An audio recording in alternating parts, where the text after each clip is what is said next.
During the short span of 32 years, Shankara Bhagavatpada established 4 main mathas or Ramnaya Pithas, which I'm sure you have heard over the last few sessions as well, which is at Puri, Sringeri, Dwarka, and Joshimath. So for this, Shankara Bhagavatpada Acharya traveled all across our Bharat Desha many times, spreading Sanatana Dharma. On one such occasion, he came to a place called Sri Shaila, which is also one of the 12 Jyotirlingas. And then from there, he came to a place called Gokarna, which is north of Sringeri, and then to a place called Kolluru, which is near Sringeri. So Kolluru is a Shakti Pitha where resides the Devi Mukambika. So as per a legend, there was a demon who was, through rigorous penance, was about to become invincible by seeking boons from many devatas, and he was about to become like extremely powerful and very invincible by seeking boon from Lord Shiva. So Lord Shiva is also called as Ashutosha. You might have heard the name, which actually means someone who will easily get pleased and give boons. So knowing this, all devatas were a bit anxious as to what would the Lord Shiva give the boon as. So knowing this, they all went to goddess Saraswati asking for help. So at that very moment when this demon was about to ask Lord Shiva a boon, goddess Saraswati, we know, is the goddess of speech. So she took away the ability of speech from this asura or demon. So obviously he could not ask for any boons at all. So as a result, the demon got the name Muka Asura. Muka in Sanskrit and also in Kannada and a couple of other Indian languages as well means dumb, somebody who cannot speak. So in spite of the demon becoming dumb, that is getting the name Mukasura, he was still very powerful.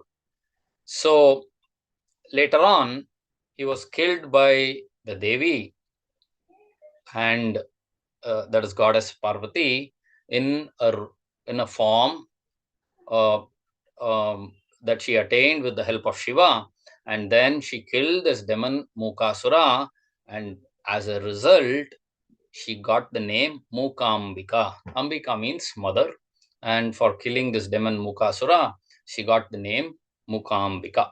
And this very place, Kolluru, is a Shakti Pitha. So behind this temple, some of us here would definitely have visited. Behind this temple, a few kilometers away, is a big hill called Kodachadri.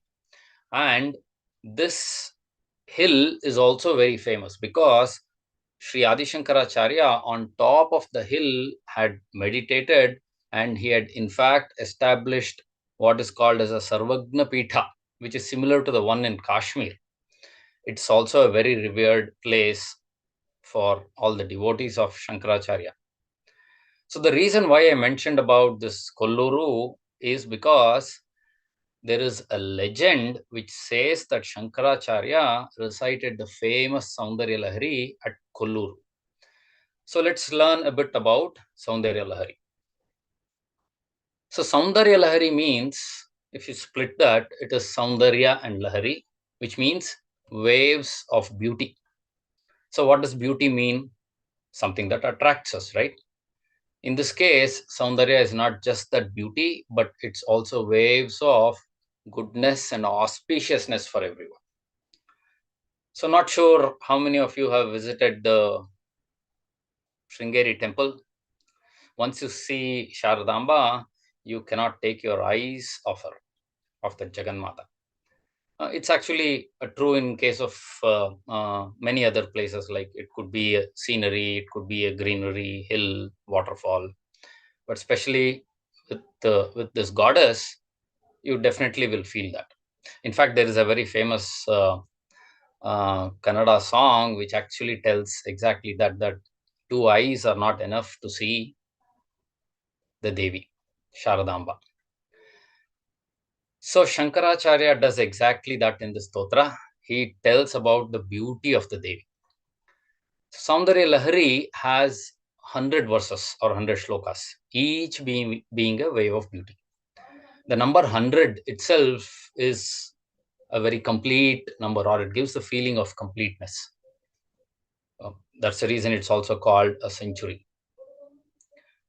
Even when elders bless young people, they say Shatamanam Bhavati Shatayuhu, right? So these 100 waves of beauty are filled with Sahitya, Alankara, a lot of things, Vyakarna, Yoga, Kundalini Shastra, Sri Vidya Tantra, many aspects. These 100 shlokas are famously classified into two parts. So the first 41 verses is called as Anandalahari. Ananda means bliss. So waves of bliss. And the next 59 shlokas actually talk about the Saguna Rupa, or the actual beauty of the goddess. The first 41 verses talk about the power of the Devi, what I just mentioned about the Kundalini Shastra, the yoga related aspects, Sri Vidya Tantra, all of these are there in these 41 verses. So the 59 verses which talks about the beauty of the Devi goes from, it's called Keshadi Padanta, meaning it goes from head to toe. So Shankaracharya gives or tells the beauty of the Devi starting from the head all the way to the toe. Of all the stotras that Shankaracharya has written, Soundaryalaharī is the most prominent one. There are about 36 commentaries in Sanskrit alone by various scholars over the last 12, 13 centuries. And it is so famous that in among the 108 names of Shankaracharya that we have, which is what is Shankaracharya's Ashtottara Shatanamavali, Soundaryalaharī also finds a place. So it says, Soundaryalaharī Mukhya Bahustotra Vidhayakaya Namaha. What does that mean?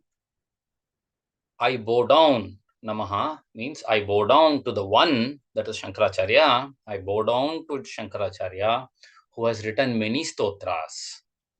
Bahustotra. He has written many stotras, of which Mukhya is Soundaryalaharī, of which Soundaryalaharī is the main stotra. So it's that important, Soundaryalaharī. In fact, Mahasannidhanam of Sringeri, Sri Bharati Tirtha Mahaswamiji, whose 50th year of Sannyasa Svikara we are celebrating as Suvarna Bharati, himself has written a shloka that tells us about both Adi Shankaracharya and Soundaryalaharī so well in just 2 lines. It goes like this. Soundaryalaharī Kartre Sarvamangaladayine shaṅkarāchārya varyāya yatirājāyate namaha.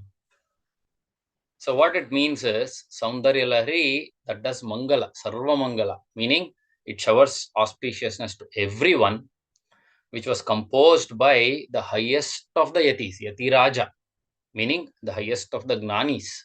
Who is that? Shankaracharya. So I salute to that highest Gnani, Shankaracharya. So I hope that you all would also be looking forward to learning the shloka later. I guess it is part of stage 5 or stage 6 of Kishora Sudha. So to give you a glimpse of what you would be learning later, in the interest of time, let's look at one shloka. So this is the 98th shloka. So let me chant this shloka first and then I'll explain. Kada kale mataha kathaya kalita lakta karasam pibeyam vidyarthi tava charana nirne jana jalam prakrutya mukanam api cha kavita karanataya kada dhatte vani mukha kamalatam bularasatam. So I've picked this shloka for two reasons. The first one is the word mukha, which is relevant to the Mukambika story that I just told. Mukha meaning dumb.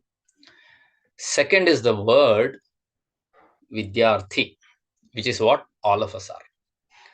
So the gist of this shloka is Shankaracharya asks Devi, Kathaya mataha vidyarthi kada tava charana jalam pibeyam. Meaning, Kathaya means when.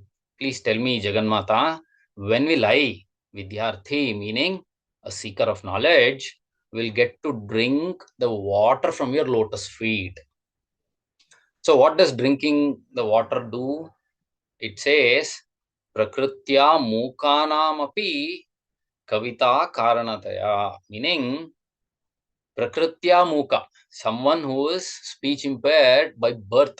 Prakrutya means by nature, by birth, someone who is not able to speak, who is dumb, who is mukha.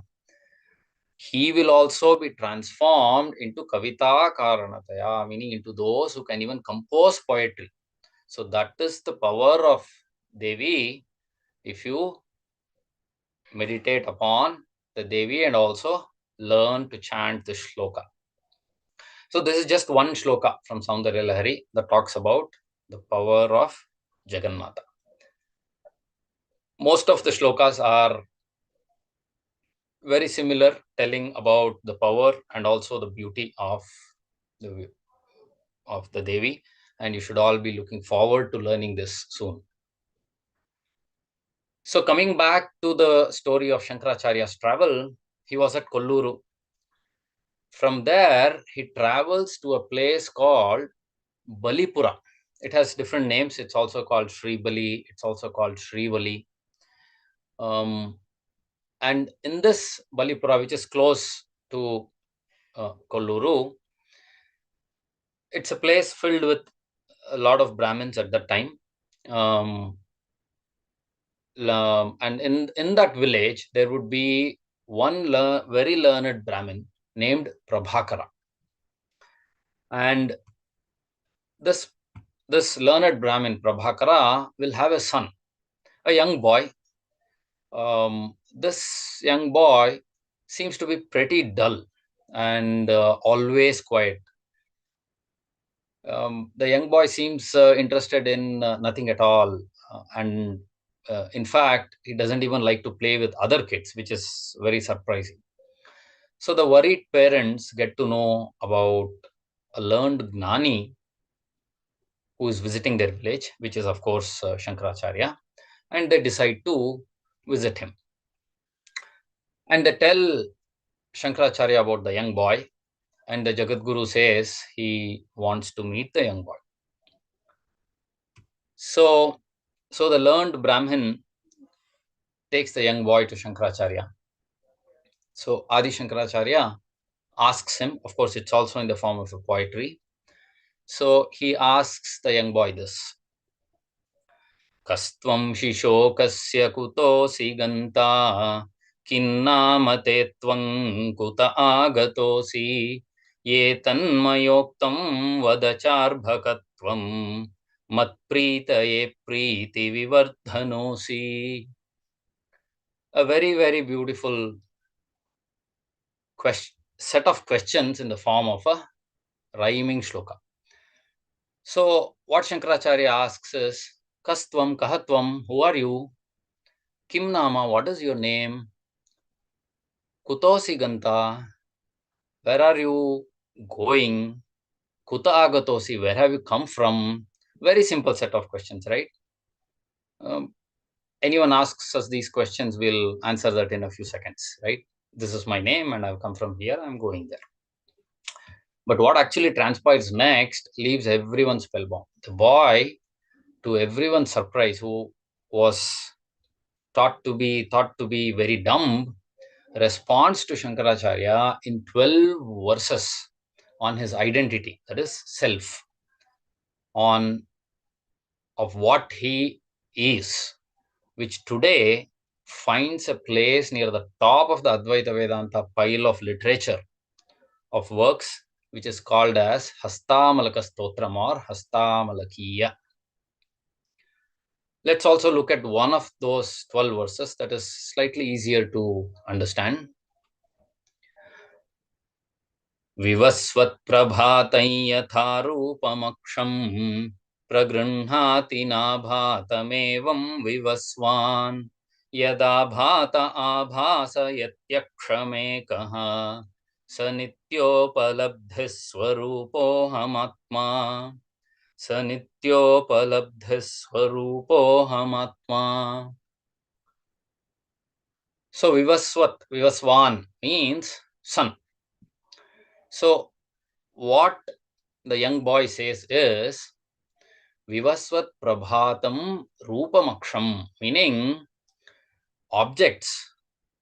Aksha is eyes and Rupa is the shape of any object. The shape or how the object looks is, we from our eyes we can look at and find out how the object is only when the sun illuminates it or the object is illuminated by the sun. If not, pragruṇhāti. It means if there is darkness, we obviously cannot see the object. So what he says is, this is a very simple thing all of us know, but what he says is, the sun to illuminate something is first self-illuminated, meaning the sun itself is burning. So if you take the parlance of knowledge, what it means is, for someone to give out the knowledge, he himself should be a possessor of the knowledge. So finally, Hastamalaka says, this young boy says in the last line, Aham Atma, meaning I am the Atma, Sa Nityaha Upalabdaha, meaning it is always available. And he is that Atma which is always available in his Rupa, Swarupa. So what it means is, he himself is the eternal knowledge. So if you take the similarity of the sun, which is illuminating itself to give out other, or to illuminate other objects, this young boy says, I myself am the eternal knowledge and I can give knowledge to everybody. So he draws a parallel with the sun. So listening to these verses from the young boy, everyone is surprised. How could a boy who was considered so dull and silent give out such verses of high knowledge? So then Adi Shaṅkarāchārya explained about a miracle that had happened when the boy was just 2 years old. So once the mother, that is Prabhakara's wife, along with this 2-year-old infant, was near a river and had to take a bath. So there was also a sage close by who was meditating under a tree. The mother told the sage, I'll request you to please look after the kid. I'll take a dip in the water and come back. So the sage agreed. The mother went, but then the sage was deep in meditation with his eyes closed. The infant crawled and went into the river and drowned. So the mother found out that and started crying, and the sage came out of his deep meditation hearing this, and then he realized his mistake because he had promised to look after the kid. So with his years of penance and meditation and the powers that this sage had gained, given that it was his mistake, he gave up his own body and his Atma entered into the infant's body, and the infant immediately came back to life. So after narrating this incident, what Shaṅkarāchārya says is, that was the reason the samskara of that great sage that had gone into the boy and which this boy had received had made him a gnani. Though he was silent and dull, he was actually a gnani. And this Gnani gave us this Hastamalaka Stotram, which is a simple but a great text on Advaita Vedanta. This great Hastāmalakāchārya was praised by many great sages also who followed him. So in the lineage of our Sringeri Jagadgurus, the 12th Jagadguru was Vidyaranya, also known as Sri Madhavacharya. If you have heard about the great Vijayanagara Empire that ruled from Hampi in the 14th century, Sri Vidyaranya was the inspiration behind this great empire. So Vidyaranya was also a great sage who wrote many important treatises, one of them and the most prominent one being Panchadashi. He also wrote a life history of Adi Shaṅkarāchārya in 1000+ verses, titled Sri Madhaviya Shankara Digvijaya. And there's a concised version of that called Digvijaya Sara also. So in that Shankara Digvijaya, in one of the shlokas, Sri Vidyaranya tells about hastāmalakāchārya. The shloka goes like this. Pavanopyajani prabhakarat savanonmilita kirti mandalat galahastita bhedavadyasau khila hastāmalakābhidhamadat. So it means Pavana. Pavana is Vayu, that is Lord Vayu. So Pavana himself, that is Lord Vayu himself, was born as the son of Prabhakara, Prabhakarat. So as the son of Prabhakara, Lord Vayu was born. And who was Prabhakara? He was someone who had gained Kirti Mandalat, meaning Kirti meaning fame in the Mandala, meaning the world. He had gained fame in the world. How? Doing Savana. Savana means Yagna. So the father was actually a very learned and famous man. But the son, whom people thought was dumb, was in fact one of the Amshas of Lord Vayu himself. And what did the kid do? He did Bhedavada. Bhedavada meaning he confronted, Bheda means difference, which is dualism. So he did Vada against Bheda, which means he confronted dualism, which is nothing but Advaita. And his name was Hastāmalaka. So this is what Vidyaranya says. So what does Hastāmalaka mean? We have been listening to Hastāmalaka all this while, right? So what does Hastāmalaka mean? Hastāmalaka means two words, Hasta and Amalaka. So Hasta is palm and Amalaka is the gooseberry. So it's pictured right here. So not sure how many of you have seen a gooseberry. Just like as it is shown here, a gooseberry is a bit translucent, especially if you hold it against light. You can in fact actually see the inner details of the fruit. But why did Shaṅkarāchārya give the boy this name, Hastāmalaka? This young boy uttered this hymn to Adi Shaṅkarāchārya on what his identity was, which was as clear and easy as carrying this gooseberry fruit in the hand. So this gooseberry is also called as a poor man's apple. The other property of this is it has properties of rejuvenation, which is giving you instant energy. So a lot of things that fall in place, and that is how Hastāmalaka was a very apt name for this young boy. It's also a very common term used to signify the ease and clarity with which one does something. In fact, the very first time this term was used was by Maharshi Valmiki, who wrote Ramayana. Valmiki says, after sage Narada recited the story about Rama to him, and Brahma blessed him to write the Ramayana, the entire Ramayana, Valmiki says, flashed in front of his eyes as it was as though it was as easy as carrying Amalaka in his hand. So the word that Valmiki uses is Panava Malaka, he says. So Pani also and Hasta have the same meaning. So Panava Malaka is what Valmiki uses the term. So this signifies the greatness of the term and also the sage, that is Hastāmalakāchārya.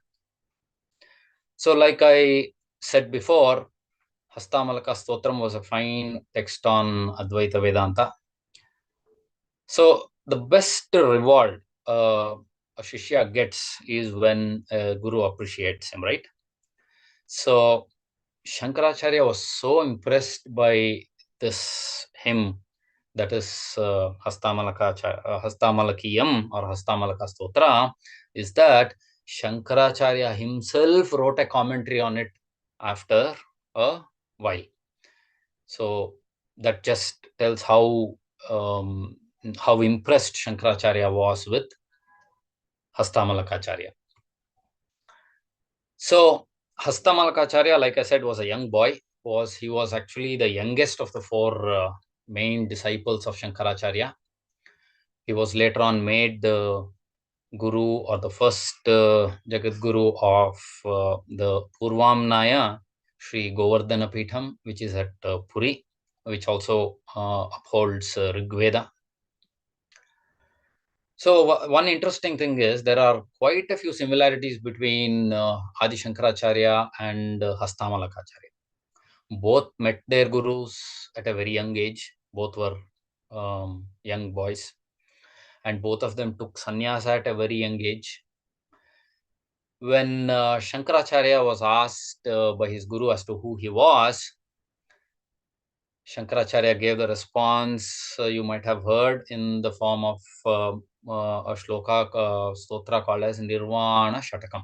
It has 6 verses, in which Shankaracharya said, Chidananda Rupa Shivoham Shivoham, which means that here again he explains about what he is. When he asked, who are you? He talks about himself. He says, I am the pure bliss of consciousness, is what Shankaracharya says. Similarly, when Hastāmalakāchārya was asked the same question by his guru, that is Shankaracharya, as to who he was, we just saw Hastāmalakāchārya gave the response in the form of Hastāmalakiyam, in which he said, Sanityopalabdhis swarupohamatma, which means I am that self whose nature itself is timeless awareness or continuous knowledge or ever pervading knowledge. So both these stotras define what is self in the Advaita philosophy. So this is about short introduction about Adi Shankaracharya's travel, during which he also composed soundaryalaharī. He met this young boy and he became hastāmalakāchārya. And with this, and in the interest of time, I guess I'll conclude. It's right on time. If there are any questions, feel free to ask. If I'm capable, I shall answer. If not, I shall pass on to the other learned elders who are part of this session. Thank you. Om Tat Sat. Thank you, sir. That was really very informative session, and good to know many things about Hastāmalakāchārya. Just with the name Hastāmalaka, we knew what the name meant, but the behind story of where Shankaracharya got him, what was the conversation which happened between both of them, and how he became his disciple, and how Vidyaranya also praised about Shankara Hastāmalakāchārya in his work. So good to know many things about Hastāmalakāchārya and also about the soundaryalaharī. Thank you, sir. Thank you for that wonderful session. So now I keep this open. I'll allow you to unmute yourself. If you have anything to ask, unmute and you can ask. Then followed by that, we'll have a small quiz. We'll see how attentive you all were.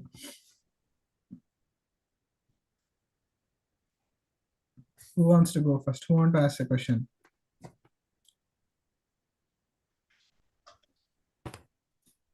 Were you all attentive during the session today?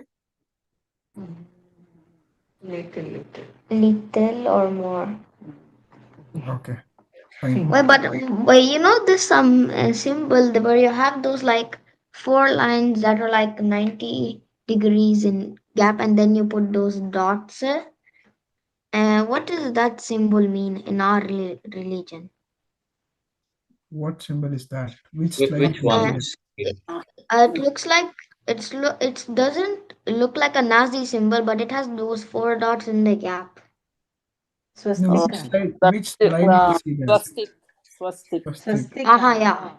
What does it mean, it really? Where was the symbol? Yeah. So in the context of today's session, let us have questions around the session that we learned today. Did you learn about swastik today? No, we learned many things about shaṅkarāchārya, soundaryalaharī, hastāmalakāchārya. Questions around that. If not, we'll get started. Okay, fine. Let's start.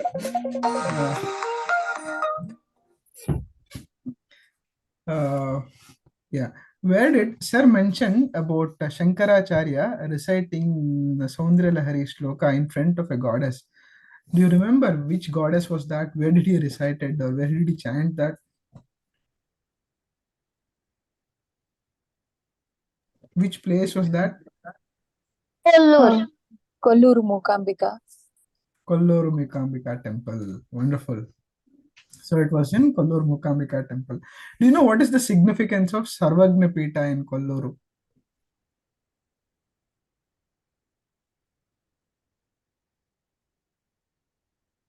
Sir talked about it, about Sarvagna Pita.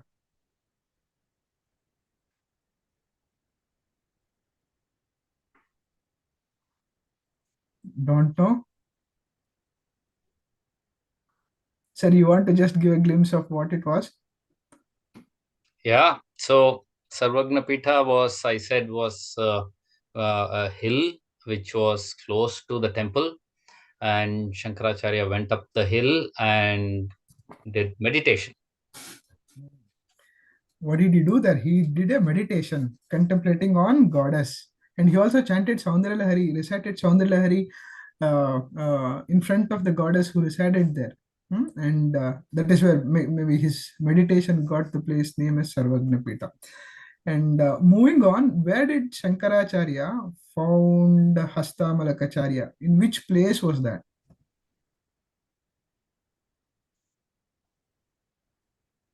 Where did he find? From Kolluru, where did Shankara travel? In which direction did he travel?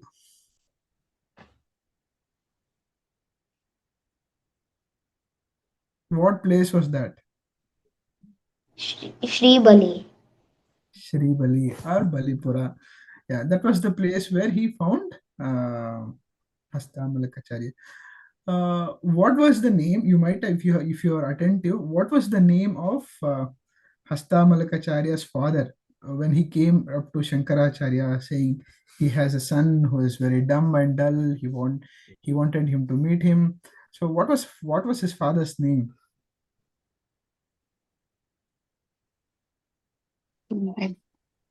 Prabhakara. Prabhakara. And so Shankaracharya met Hastāmalakāchārya. Maybe I'm not sure. Prabhakara. Prabhakara. So how did what was the first conversation which happened between Shankaracharya and Hastāmalakāchārya? What questions did Shankaracharya ask him?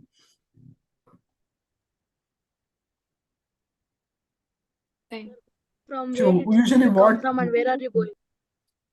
Where did you come from? Where are you going? So in reply to that, what did Hastāmalakāchārya narrate? It is difficult to tell, but what was the Stotra Malika? What was given the name as a response to Shankara's question? It is some berry on his palm. That's the clue.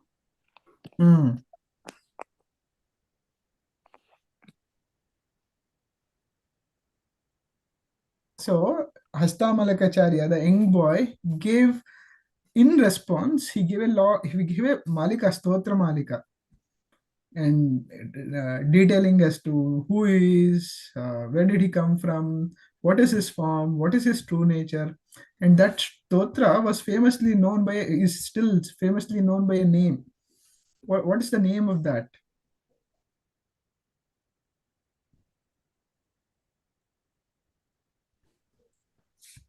Hastāmalakīya. What was the name of that? You remember? Is it What was the question? Hastamalaka Stotram or Hastamalakiya. So that is the stotra, the name of the stotra which the young boy gave in response to the question that Shankara asked him. So what next? Now, when how did the young boy got so much of scholarly knowledge when he was so dumb? His parent has complained about he was a dumb boy. He was not active. He was not that intelligent.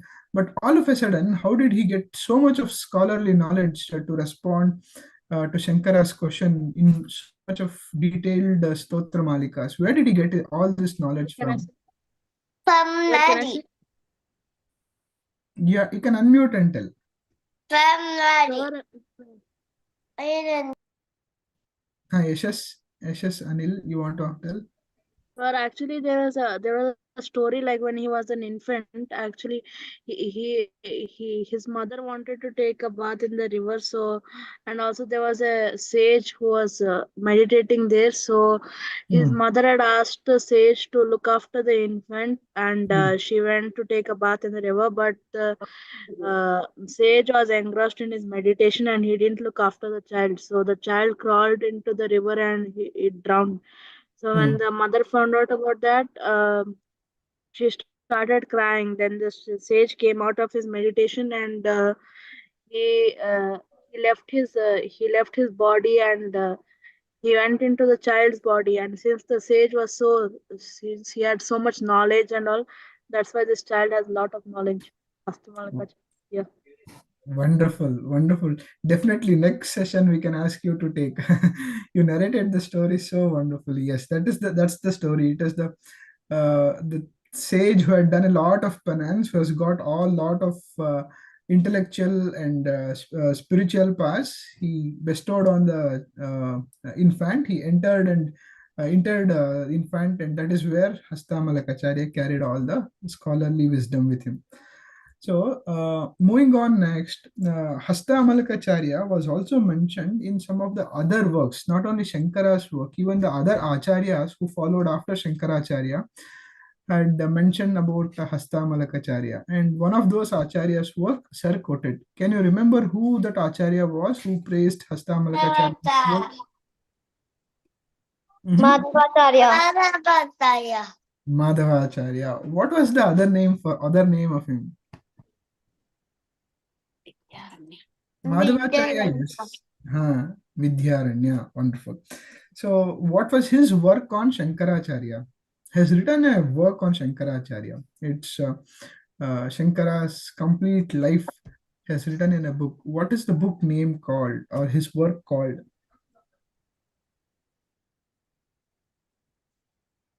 What is the name called?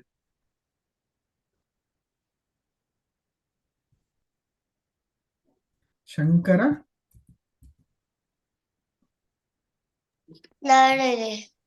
It has something called Vijaya in its complete name. You remember? It has the name of the author who wrote that, and it also has a name of Shankara, and it also has a word which indicates the success or Vijaya. Victory. Victory. Yeah. Check the chat box. You will get the answer. Yeah, somebody has already typed there. Yeah, much earlier. Shankara Digvijaya. Wonderful. It is Madhaviya Shankara Digvijaya. So, moving on, do you know why Hastāmalakāchārya got the name as Hastāmalaka?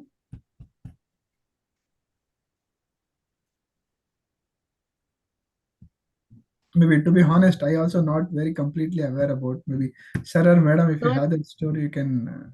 Sir, because like the way he described like his identity and all to Shaṅkarāchārya told it is as easy as holding an amla in a palm. So hasta means palm and amalaka means the amla gooseberry. So it's as easy as holding a gooseberry. So was that not in the context of Ramayana where Valmiki told that? Or was it in this context of hastāmalakāchārya? When Ramayana flashed in front of his eyes, was it not then that Valmiki told about mention of Amalaka in his hand, or was it in this context? Yeah, the story is correct. Now the story is, where does the story belongs to? That's the question.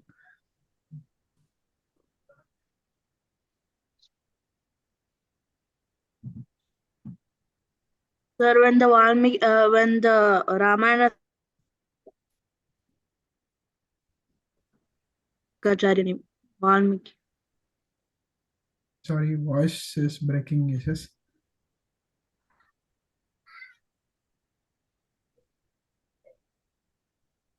Sir, he got the Hmm.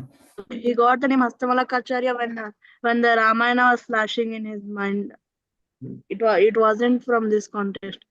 It was from It It was is from- from this context only. No, you're right, Yasha. So Hastamalaka is a common term. So anything that is done easily is equated to carrying a gooseberry in the palm. It is as easy as that. So it's a common term, and shaṅkarāchārya gave this young boy hastāmalakāchārya because he recited these 12 verses so easily. So you're right. So what I mentioned is something similar, or the term was also used in Ramayana, which was way back, which is our first epic, or the first song, or the first shloka, or the set of shlokas, right? 24,000. So the same term was used there as well. So you're right. So he was given the name because he was able to tell something that is such deep in knowledge on Advaita philosophy with such ease, as easily as carrying a gooseberry. So you're right. That's wonderful. Sir also mentioned about a lot of similarities between Adi Shaṅkarāchārya and hastāmalakāchārya. Can you name few of them? What the similarities were between these two acharyas? Sir, they both met their guru when they were very young, and they both took up sannyasi at a very young age. That is one wonderful thing. So what was the other thing which is so evident of their intellectual capabilities or the wisdom? So what did Shaṅkarāchārya gave in response to the question that his guru asked him? Nirvana Shatakam. Wonderful. Nirvana Shatakam. Nirvana Shatakam. So Shankara gave his response through Nirvana Shatakam. So what did the hastāmalakāchārya gave his response to his guru?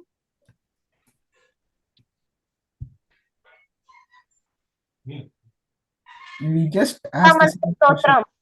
Hastāmalaka Stotram. That was the response that hastāmalakāchārya gave. And both of these shlokas are related with Atma Vichara. So that would be a little difficult for you to understand, but as these both were Atma Vicharas that talked about their profound intellectual wisdom. So now Shankara also blessed hastāmalakāchārya with one of the Pitam. He was the first guru of that Pitam. Which Pitam was that? Puri Pitam.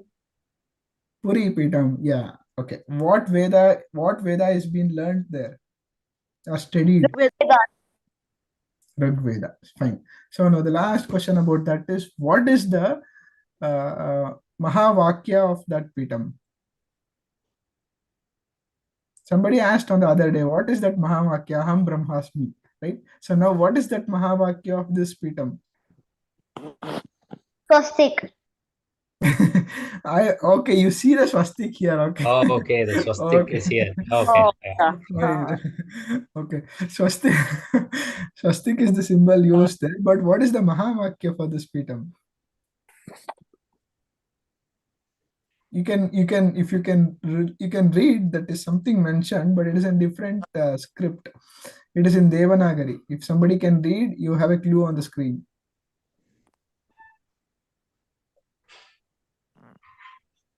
It's something about Gnanam. It's about something about knowledge.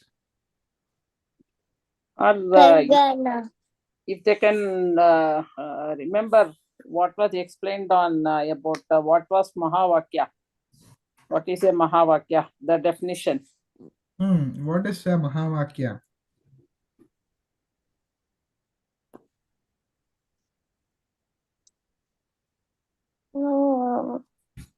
The Mahavakya for this Pitam is Pragnanam Brahma. Check your chat box. Yeah, Pragnanam Brahma. That is the Mahavakya of this Pitam. So we learned about hastāmalakāchārya. Should we just revise what we learned as part of soundaryalaharī? Quickly, few minutes. Can we? Okay. Soundaryalaharī, sir mentioned, soundaryalaharī has two parts to it. Can anyone remember what are those two sections, or what are those two? Sir, I know. It has two parts. One is the wave. The one is the wave of some.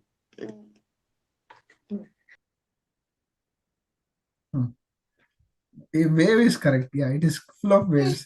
So now, what waves is that? Goddess. With different components. Okay.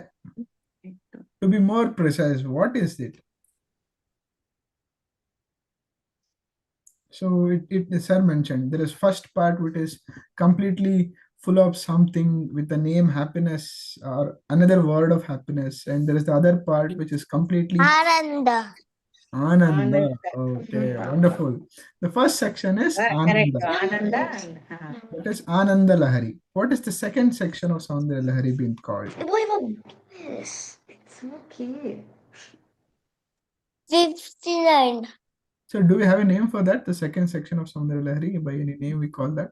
Yeah, it's called soundaryalaharī itself. Soundarya Lahari. Okay. The Yeah, second so, set so of there's also a story behind how it became 41 and 59, but I thought my time would not permit, so okay, yeah. So the first sometime later. Yes, sir. That's the editor. The first section is Ananda Lahari, and rest of them is Soundarya Lahari, where shaṅkarāchārya has praised the goddess in the next set of shlokas. So that was about Soundarya Lahari. And you will definitely be learning this as part of your next stages, where your maybe your parents or your sisters or elders have already learned this as part of our online classes. So that was about Soundarya Lahari. What else did we learn today? I think we covered we revised all that we learned today. Did we miss out anything that we did not touch as part of our revision? No, but sir, if you go to the rig, if you go to the wait, let me think. Which slide do you want me to go? Slide. Yeah, can you go to the Govardhan slide which has the Rigved slide? That was the one. It has the swastika. It has the swastika symbol. I have been barking at it since. I've been telling. Okay, fine. I have been telling. Yeah, exactly. Over there. I've been asking that since like way more minutes ago. Okay. Yeah. So swastik is a spiritual symbol. If you ask me the meaning of it, I definitely don't know, but it is a spiritual symbol that we all use. It shows the auspiciousness. Auspiciousness. Yeah. Yeah, it is it represents auspiciousness, and the 4 dots shows the 4 levels of the world. You know, like hell, heaven, and the animal things, and the human being one. And it starts from clockwise. That is the thing. Wonderful. So, any questions that anybody has? No, no longer. Okay. So now we have learnt about 3 acharyas, 3 disciples of shaṅkarāchārya, and we have one more acharya to know. Can you name who is the acharya whom we need to still know about? Totakāchārya. Have you Wonderful. learned any stotra? Have you learned any stotra? Any stotra on Totakāchārya or Totakāchārya's work that you have learned? Maybe some of you who are in stage, who are towards the end of stage 2 might have learned it.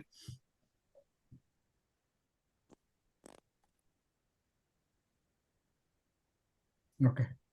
So there is a shloka that you will learn as part of your stage 2. Is it Totakāstakam? Yeah. Yeah, it is Totakāstakam. Totakāstakam was written by Totakāchārya. That we'll be learning as part of stage 2. So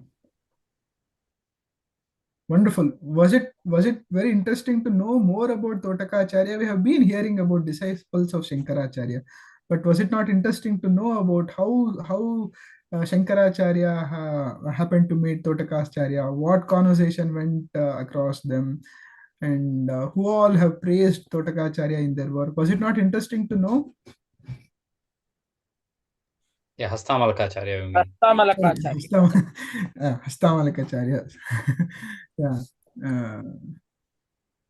So we all should be really grateful for these gurus who have showed us the path, who have given more meaning and purpose for our life, and they have set a goals what we as an individual should be aiming for our spiritual upliftment. So we all should bow down for the entire Guru Parampara for having shown this path, isn't it?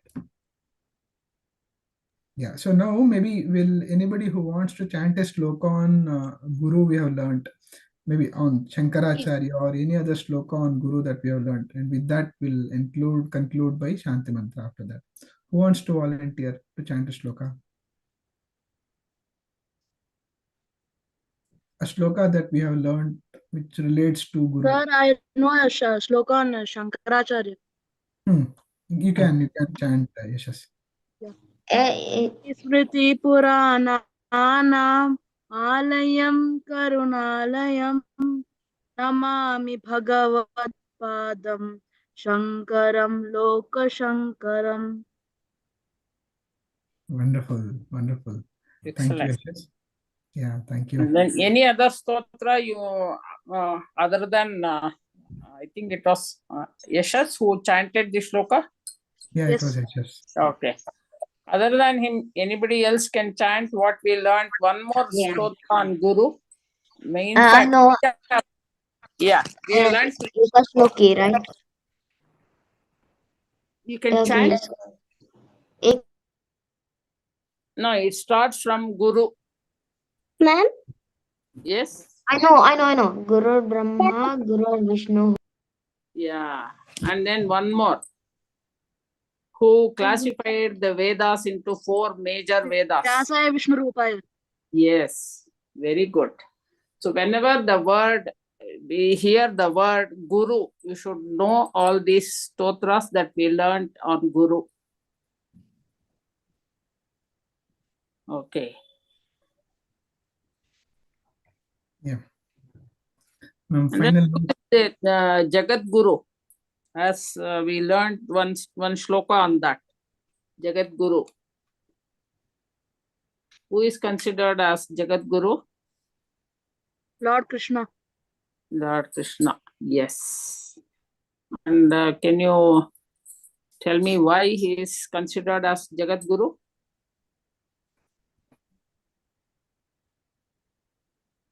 Ma'am, because he is the Guru of the whole world. Yes, The and whole Jagat universe. Guru means he is the Guru of the whole world. Why he is considered Jagat Guru? What he had something with Arjuna, some connection with Arjuna. What did he do for Arjuna?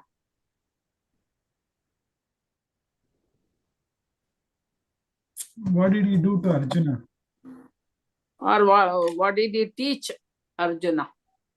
Ma'am? Yeah. Bhagavad Gita. Bhagavad Gita, ma'am. Bhagavad Gita. Very good. Wonderful. Bhagavad means it is the Krishna or the Jagat Guru. Yeah. Very nice. You all remember all those things. Very, very good. Okay. think we can close. Yes, ma'am. We'll conclude with Shanti Mantra. Maybe. Yeah. कायेन वाचा मनसेन्द्रियैर्वा बुद्ध्यात्मना वा प्रकृते स्वभावात् करोमि यद्यत् सकलं परस्मै श्रीमन्नारायणायेति समर्पयामि. हरि ओम तत्सत्. Wonderful. Thank you all for being part of this wonderful session. We'll again meet up on coming Thursday to know more about one of the other disciples of Shankara, Totakāchārya. Till then, keep practicing the shlokas. Pay our gratitude to gurus with all the shlokas that we have learned. Hari Om. Hari Om. Hari Om. Namaste. Hari. Hari Om. Hari Om. Thank you. Hari Om. Hari Om. Thank you. Hari Om. Thank